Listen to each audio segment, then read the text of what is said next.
ఖమ్మం జిల్లా వెలుగుమట్ల గ్రామంలో దాదాపు 750 ఇళ్లను ప్రభుత్వాధికారులు కూల్చివేయడం జరిగింది. ఒకటేపారి ఇల్లు కూల్చేస్తే వాళ్ళు ఎక్కడికి వెళ్ళాలి? చదువుకునే పిల్లలు ఉంటారు, వాళ్ళకు ఎక్కడ భోజనం చేయాలా, ఎక్కడ షెల్టర్ తీసుకోవాలా? వాళ్ళు చాలా ఇబ్బందికరమైనటువంటి పరిస్థితులను కల్పించడం జరిగింది. సరే, మొత్తం మీద మళ్ళా ప్రభుత్వం ఆలోచించి అదే స్థలంలో అంటే భూదాన్ యజ్ఞభూములు సంబంధించిన భూదాన్ భూమిలోనే వాళ్ళకు మళ్ళీ ఇండ్ల స్థలాలకు పట్టాలు ఇస్తామని చెప్పేసి 300 మందికి పట్టాలు ఇస్తాము, ఇంకో 100 మందికి వేరే గ్రామాలు ఇస్తామని చెప్పడం జరిగింది.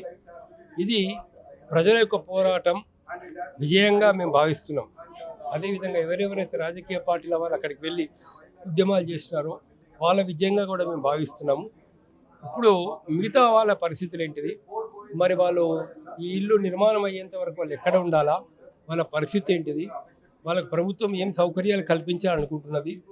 మరి మిగిలిన వాళ్ళకు కూడా ఎక్కడ ఇస్తారు ఇళ్ళ స్థలాలు, ఏ విధంగా ఇస్తారు అనే విషయాలు కనుక్కోవడానికి మేము ఒక నిజ నిర్ధారణ కమిటీగా ఏర్పడి మేము రేపు అక్కడికి ఖమ్మం వెళ్ళి అక్కడ ప్రజలతో అదేవిధంగా బాధితులతో వీలైతే అధికారులతో కూడా మాట్లాడి మేము ఈ సమస్యను శాంతియుతంగా ప్రేమపూర్వకంగా పరిష్కరించాలని చెప్పేసి కోరుతున్నాం.